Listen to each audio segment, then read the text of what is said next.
So yeah, let's get started. It's weird because now I'm like directly next to everyone.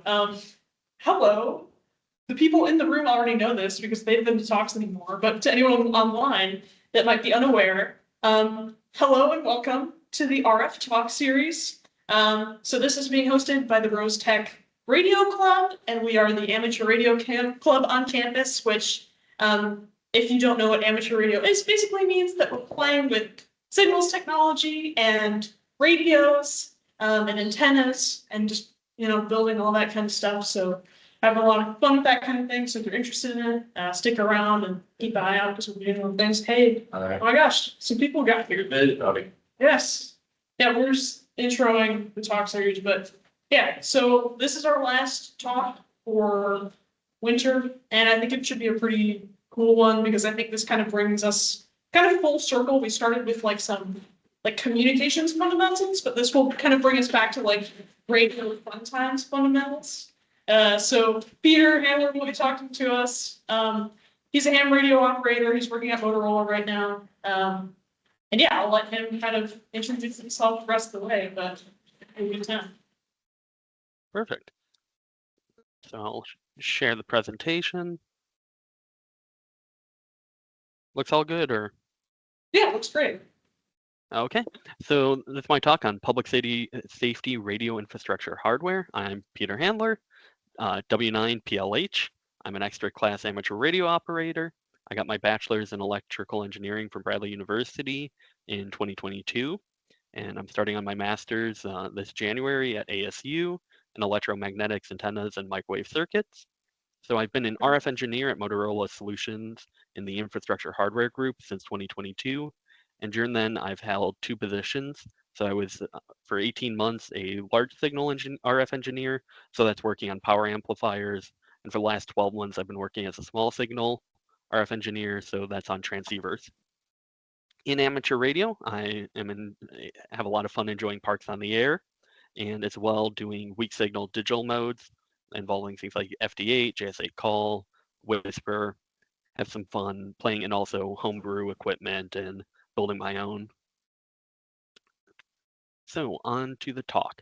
So what is infrastructure in the context of public safety infrastructure? So infrastructure is the equipment that facilitates two-way radio communication over a large area by relaying signals. So in amateur radio, you would know it as repeaters. Public safety gets much more broad and involves a lot more equipment. So many items in public safety are not just radios. You need your antennas, coax, RF distribution systems, the radio itself, site controllers for managing a bunch of radios. You need power supplies and distribution. Infrastructure involves a lot of stuff and software as well that runs on these boxes. As I am a hardware engineer, we're going to cover the hardware, which I think is a little more interesting for people because the software gets fairly broad. So one question a lot of people ask is why use land mobile radio, LMR, and not cellular in the context of public safety? So LMR predates cellular by a large margin. So two-way public safety started in 1933 in Bayonne, New Jersey. The police first started using it there. And then 40 years later, in 1973, John F. Mitchell and Martin Cooper of Motorola created the first handheld cellular mobile phone. So for about 40 years, radio was being used in public safety, and that meant it had a first mover advantage, and it was really ingrained into public safety by the time cell phones started. And cellular mobile devices have some restrictions that you won't see in public safety and two-way radios. So cellular mobile devices are normally limited to 1 watt effective isotropic radiative power. So even if you're using directional, you're going to be limited on your power. And cellular bands sub 1 gigahertz, because there are more above 1 gigahertz, but they're not really useful for public safety if you're not doing more line of sight or high data throughput, are in the 600 and 800 megahertz range only. You don't have any low band VHF.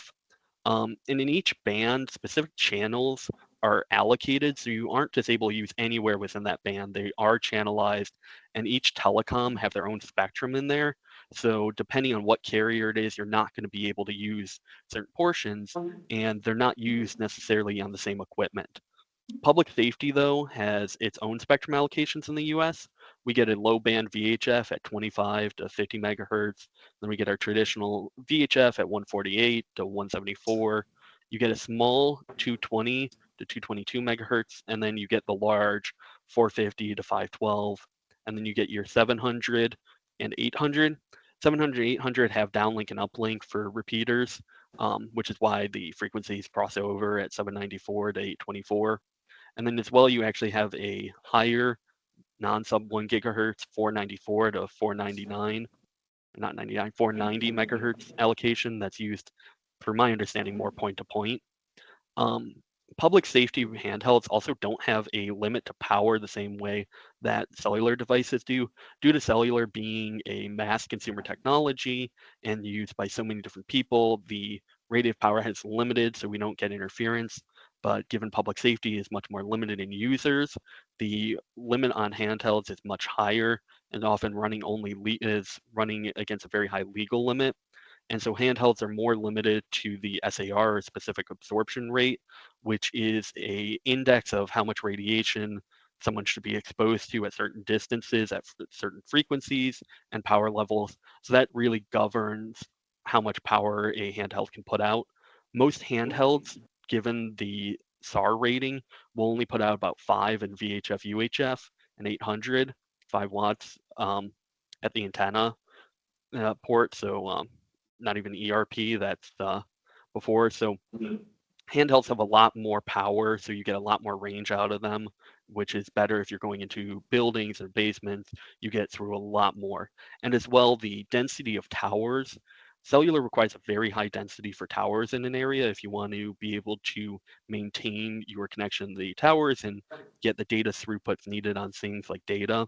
Whereas land mobile public safety, you have a lot fewer towers because they're not needed, and they also don't have the same number of users on them because they're only intended for public safety.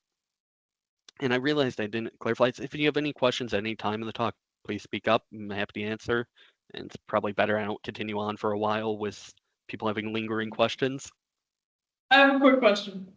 Yep. So, yeah, now I understand now why like LMR is like preferable in the public safety context to cellular, but like the cellular like system is still used for public safety purposes sometimes, right? Like, do they Yes. ever like So- reallocate? So there is FirstNet, which is run by AT&T for the U.S. federal government. It was a contract program, is my understanding, to establish a public safety cutout in cellular in times of emergency to be able to use that infrastructure. However, as we see in a lot of natural disasters, like we saw in Hurricane like Helene out east, that can take down cellular much easily because they're not as hardened against the effects of weather in many cases. Their battery backups are lesser. They're trying to deal with a lot of customers and you're having to kick them off the system. And so LMR is still preferable. We see as like Motorola and the industry as a whole in public safety two-way, a lot of customers still prefer LMR. Now, that isn't to say that some don't use broadband data for cellular for uses, but for normal kind of dispatching and communication, a lot choose LMR just for the effectiveness and the reliability. Yeah, that makes sense. So types of systems. So LMR public safety has a couple different types of systems you'll see in how sites are configured. One of the biggest you'll see in large urban areas, it's trunked sites. So trunk sites have a radio request a frequency for a talk group on a control channel and then move to a frequency. So instead of picking a frequency to talk on, like most amateur radio repeaters, where you select a repeater frequency, trunked actually have a control channel that the radio listens to. And when you want to talk to it or want to listen to a particular talk group, like if you're using like DMR, that type of talk group, it will actually tell you on what frequency to go to find that on the system. And as you move around a system that has multiple interconnected sites, you'll be moving across frequencies, but the user should never know this is happening. The ideal of trunked is that you listen to a control channel and you'll move to whatever talk group, you'll move to whatever frequency that talk group is on for you, and you'll never have to change anything. You don't even know what's really happening is the end goal of it on trunk systems.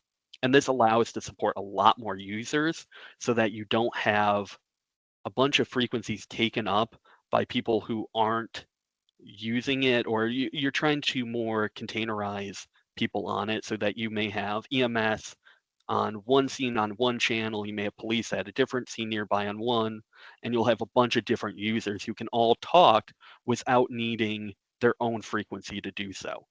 It just allows for more ease of spectrum like efficiency. And then conventional sites have what I would consider a standard repeater where you select a frequency to talk on, which everyone should be familiar in amateur radio with.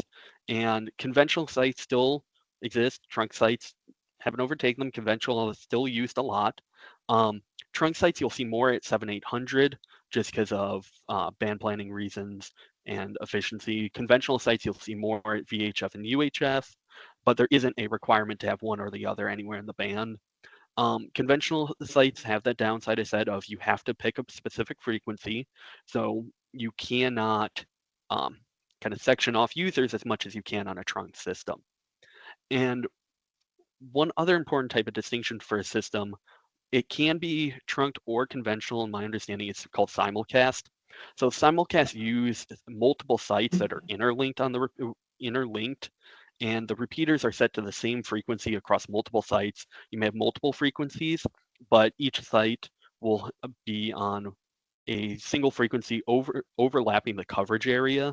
And so this is done that anyone who's on that frequency will be able to hear perfectly in a large area. Simulcast has some uses. It hasn't been something I've really touched with except for when testing radios. The advantage though is the large coverage area, but all the sites then have to be on the same frequency. It requires a lot of work to initially set up because you have to make sure to tune the coverage areas so you're not getting nulls in the point where destructive interference is basically canceling your signal. And you'll see it, but it's not as something I would say is super important to know. Trunked and conventional are kind of the main distinctions you'll see on sites.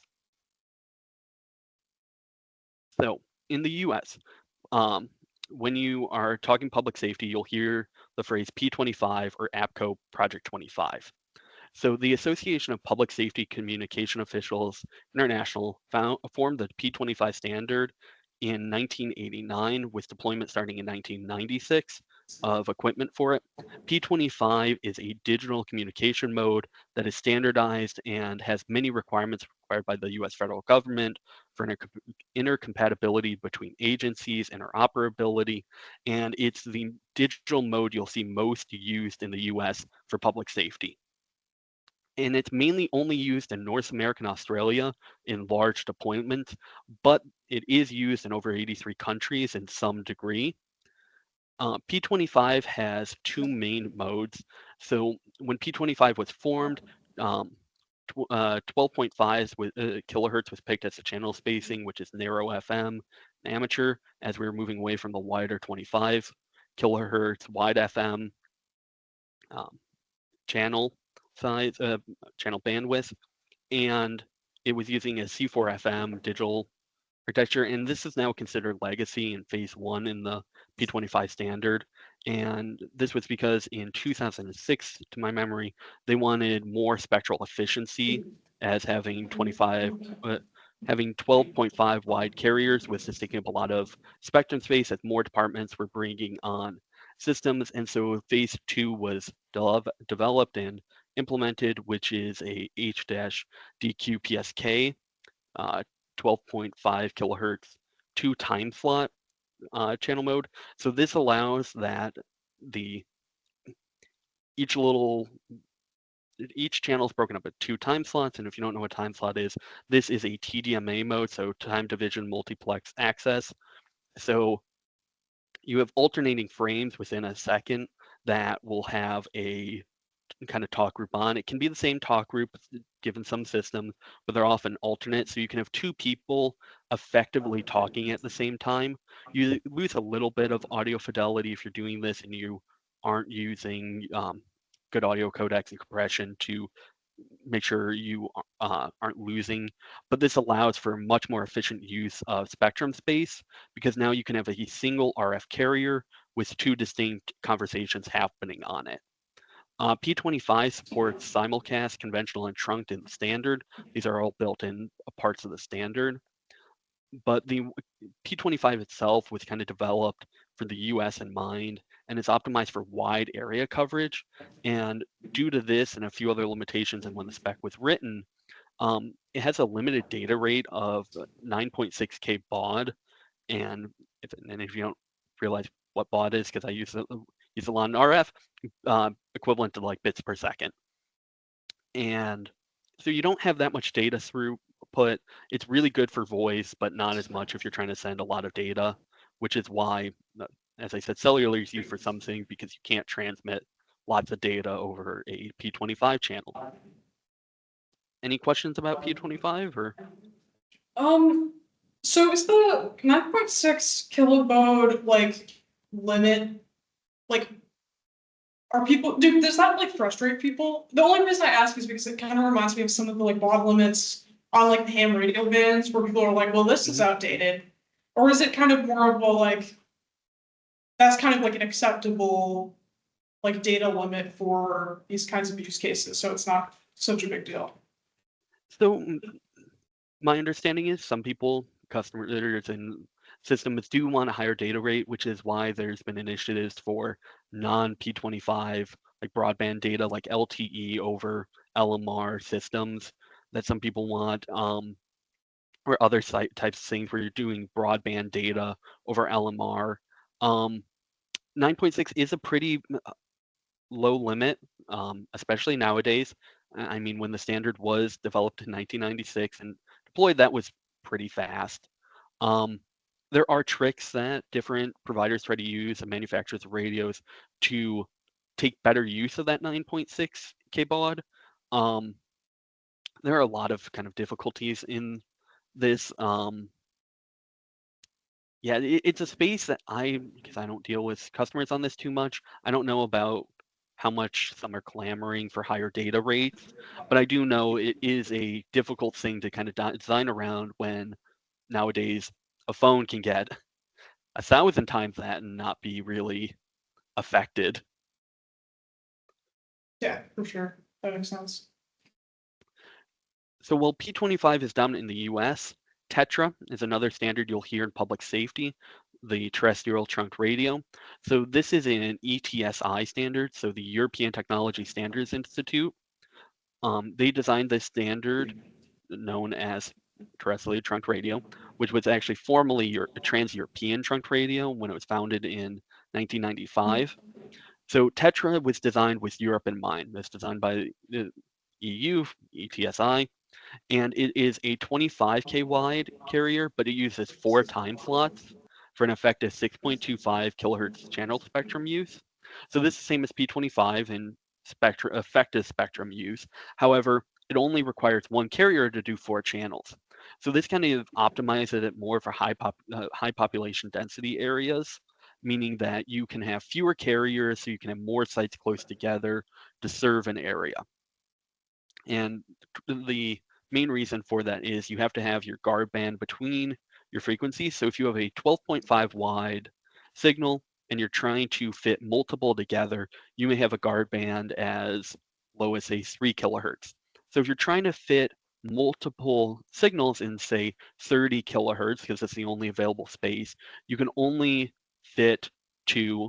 And if you're trying to do it, I'll go a little wider for math to make a little more sense. So if you're trying to fit multiple channels in say 50 kilohertz, you can only effectively fit 3, and maybe you may be able to get 4 of P25, but you're really more limited to 3 P25 carriers.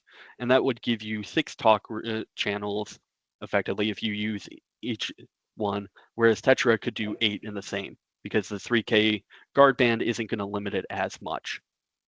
So that's kind of why some of those decisions were made to keep it at 25 when at the time people had been more pushing for the 12.5 for the narrow FM. It's just better if you're trying to fit more signals in a limited area, which in Europe is more of a concern. And so it's optimized for high population density areas. And as it came later than P25, they were able to get a data rate of 36K baud.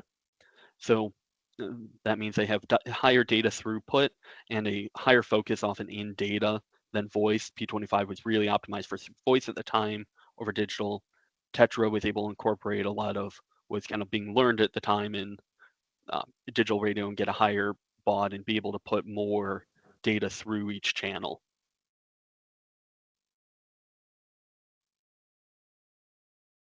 So rack. So racks are an important metric in public safety radio and in land mobile radio in general. It's often a unit in how you'll kind of decide what size a site is. So racks will be containing equipment such as a base radio, and a base radio in the context of LMR is normally a transceiver and a power amplifier in Motorola's case, 4U base radio chassis, as well as some combining and diplexers when using a single antenna with multiple radios. Um, Racks are important because it is a limit in the size of a site. So if you have a small building at the base of a site, you can only fit so much into that building before you won't be able to put anything more in. So it's the measure of density often. So when configured for a trunk system, a site controller will be needed in a rack. That's what actually controls multiple radios so they work together. And Motorola for 7800 trunk uses what's known as a GTR 8000 ESS or a newer M12. So if you look at this, this is the GTR 8000, this is the M12, and at least in case Motorola, this is 6 carriers and this is 12. So that's the name where M12 comes. So we got a doubling in density. So density is very important in public safety in large areas, in metro areas mainly, where your site's going to want to be pretty small but have as many channels as possible. Bands you'll see racks configured for in public safety. So we don't, Motorola doesn't produce any 50 megahertz public safety band base stations that I know of. My department doesn't deal with it, and we do everything else. So I don't think we actually produce anything there. That's a fairly rare area in my understanding for public safety. So you'll see VHF, UHF range 1. UHF range 1 is 380 to 450 megahertz, and UHF range 2, which is 450 to 524. So a little bit of overlapping for users, but intended normally for 2 different users, depending where they are. And then you'll have a 7800, and occasionally you'll see a 900. That's more for not as much public safety. There are public safety customers, but that's more for like power companies and utility companies that kind of include and purchase public safety equipment. So racks, as you're trying to fit as many carriers as possible, they're kind of a standard, normally 6 or 7 foot tall rack, and you want as many carriers as possible. And currently, at least for Motorola systems, we're limited to 12 carriers per rack, and that's when you're at 7800. Other bands are still limited to 6 carriers per rack because of combining equipment. Any questions on? So those are just installed in every like transmitter site for a given Yep. network? Okay. Yeah, so you'll see if it's a site with many large metro area, you're more likely to see these two. A base radio that's just a single carrier is actually basically just one of these.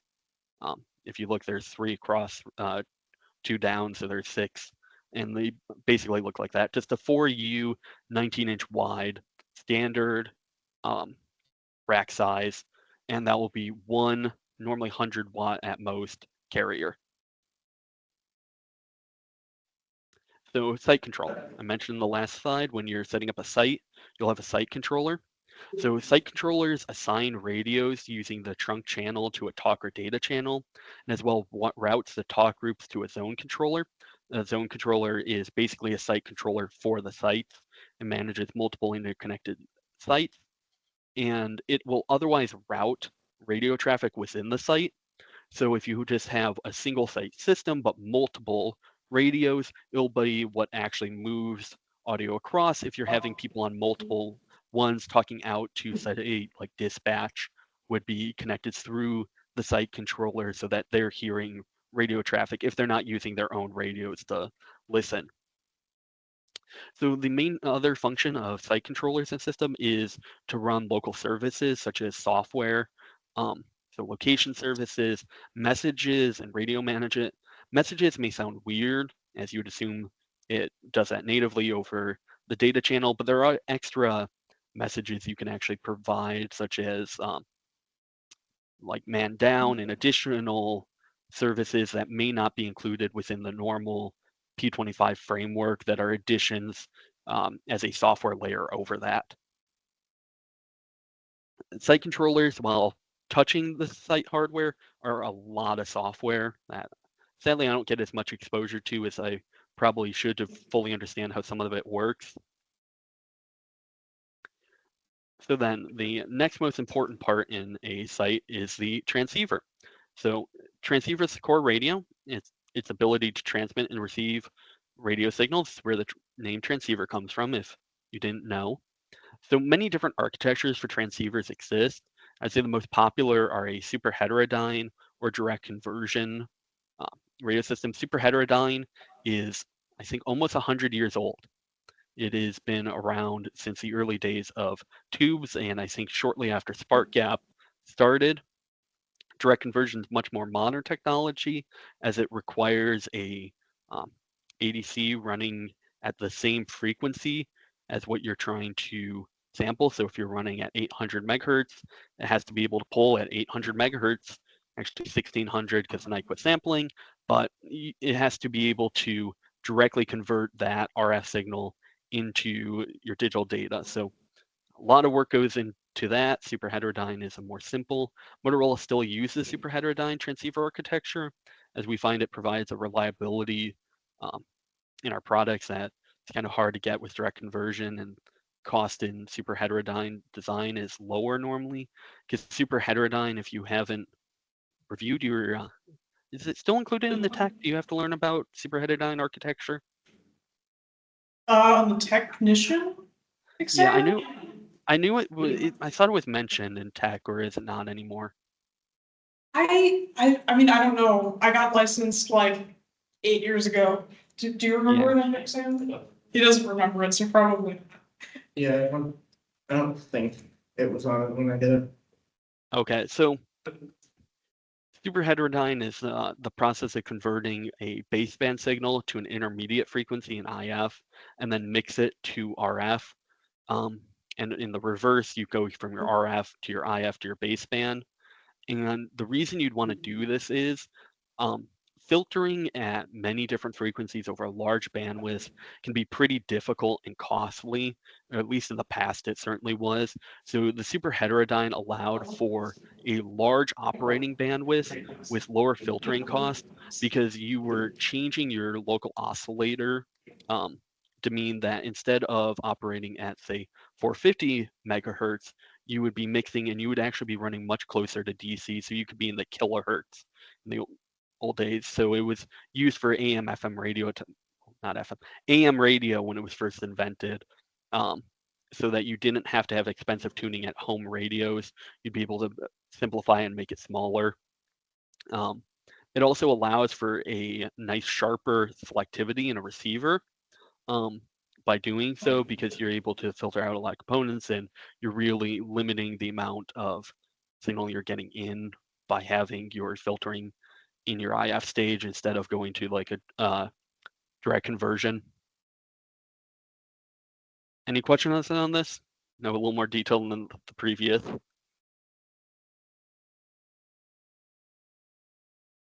Good. Okay. So another core aspect. Oh, question or? So another core aspect in a base radio is going to be your power amplifier. So RF power amplifiers take a low power signal from a transceiver and amplifies it to a nominal high power. In the case of Motorola systems, it's often 50 or 100 watts. Um, these numbers may seem kind of arbitrary, but it's what's fairly common. So PAs also can have many different architectures, just like transceivers, but a few more are kind of present. You'll see cascade topography, push-pull, balanced amplifiers, feed-forward, and then Doherty. So Doherty amplifiers are popular in architecture and infrastructure, not just for public safety, but also for cellular, and it's due to operating at Class B efficiency.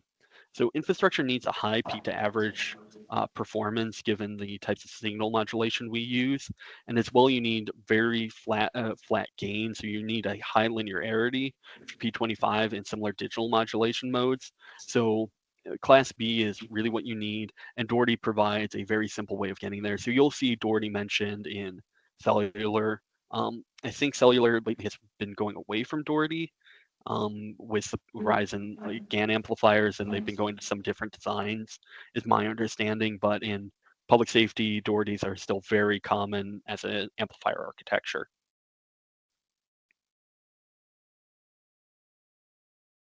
So RF distribution systems, RFDS. So RF distribution systems are very important in public safety infrastructure. It's how we get our signals where they need to go within a site. So one of the most important for this is a diplexer. So diplexers allow for receivers and transmitters to use the same antenna by isolating each from the other.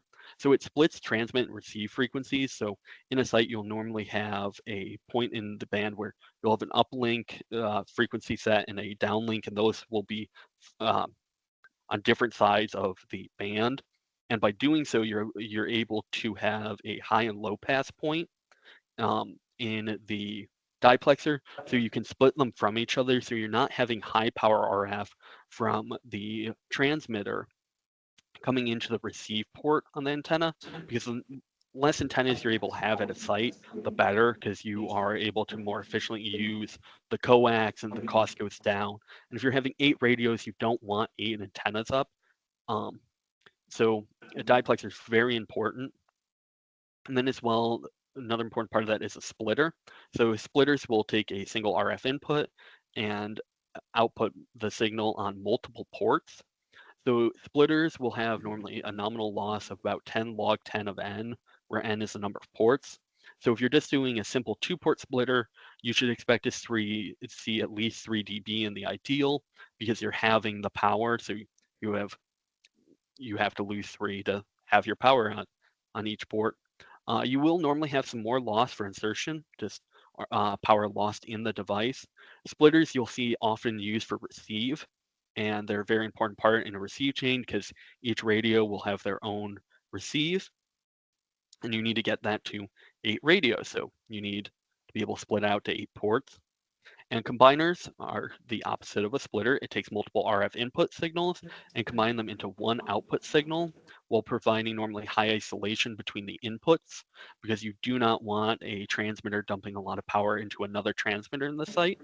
After the power amplifier, you don't want to lose power into each other that isn't radiated, because now you have a lower signal power at the antenna. So to do this, cavity combiners are often used. So cavity combiners introduce loss typically in the 2 to 4.7 dB range, um, and normally have a limited channel spacing in the ideal of 75 kilohertz. But at Motorola, when we're setting up sites, we could tune more to closer to 150 kilohertz for improved power transmission and isolation. As when you try to tune too close, you'll be losing more power to the other devices. Your isolation lowers, and well, tuning to like 150 doesn't necessarily mean all the power is put through the combiner. It at least means that the radio isn't seeing that back into the output. So you get closer to a VISWAR of like 1. Um, so you're trying to minimize your return loss.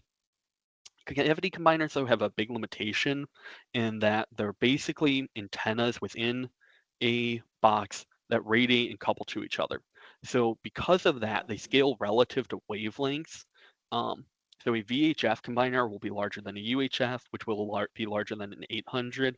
In fact, VHF combiners can be very large, closer to the size of the rack itself than the radio, which is why it's kind of hard to design sites sometimes. If you want a lot of VHF channels or a lot of UHF or 800, you have to combine those all into the output and pass it to the antenna.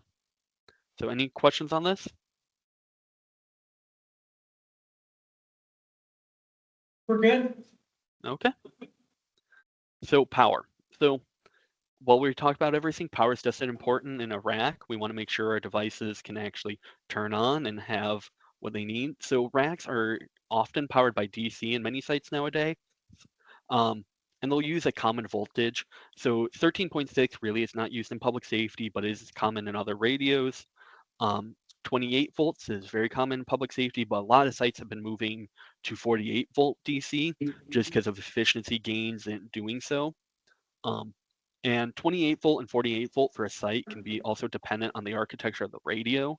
So as power transistors for amplifiers have been advancing, a lot have been moving. 28 volts used to be a fairly common gate voltage on a lot of devices, but 48 volts has been popping up more in infrastructure. The higher the voltage, the easier transformation is within the radio for matching, and there's a lot of benefits. So you'll be seeing sites just because of limitations of active devices probably move more towards 48 volt as time goes on because a lot of manufacturers are kind of limiting 28 volt amplifier ICs, so your actual parts.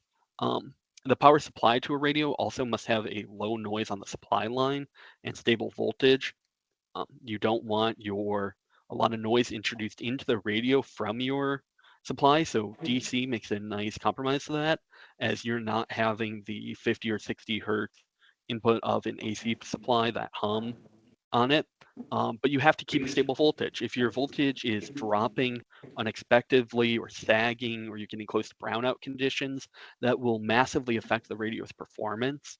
And as I talked to you, we want Class B operation and infrastructure.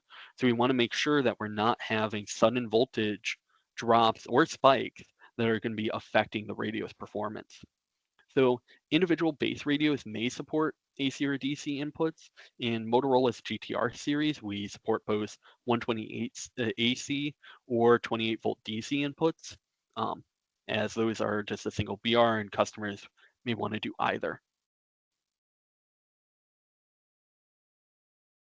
Any questions?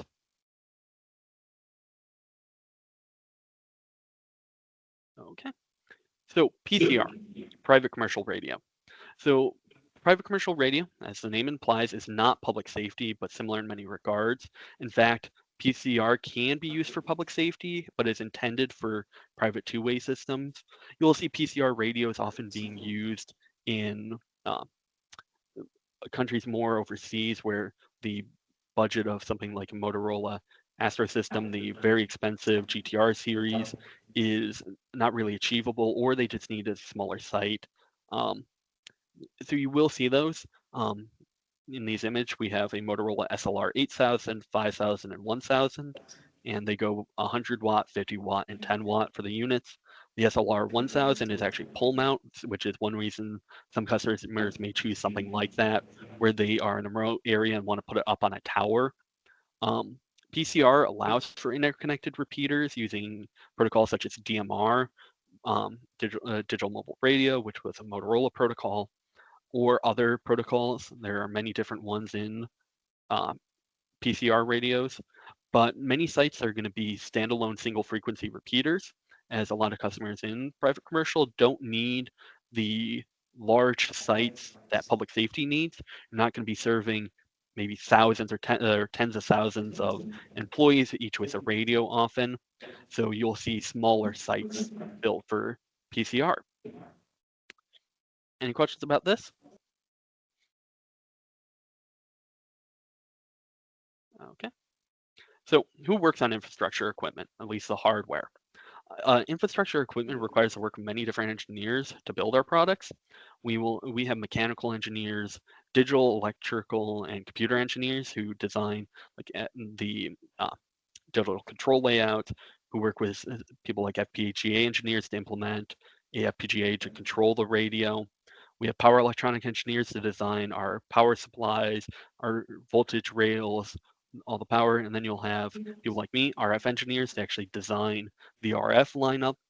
You'll have software engineers for the overarching software on it. And you'll have systems engineers who design large sites and how they actually interconnect, and more on the protocol side of how these radios are talking to each other and how different systems will be added on to standards like P25. And in fact, if any of this interests you, you too can work on public safety infrastructure hardware, as Motorola is hiring for new RF engineers. So if any of you are interested, I'll send Elizabeth the link so that you could apply. I think at this time I had already applied at Motorola when I was a senior, so I would be happy to talk to anyone if anyone's interested.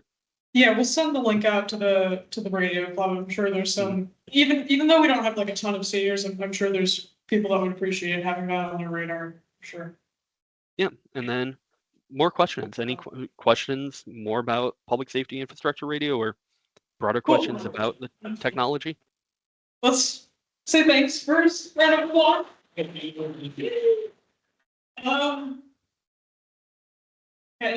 questions before we kind of back up, switch gears?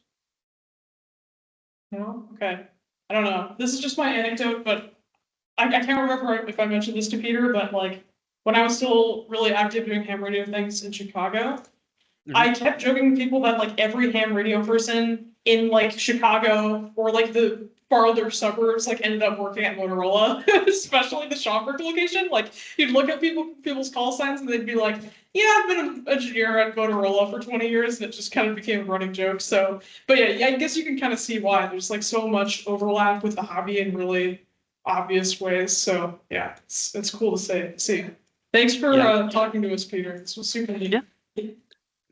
No, thank you for having me. I'm glad to be able to present and hopefully educate people on public safety infrastructure, as it's kind of a area that not a lot of people think about, I think. Yeah, absolutely. Two-way radio and why it exists and what actually powers for sure. public safety. For sure. It's not something that I've really thought much about before, so this was really neat. Yeah. I'll send you all the kind of closeout information, like the recording and everything. But yeah, thanks so much. This was awesome. Yeah, thank you for having me.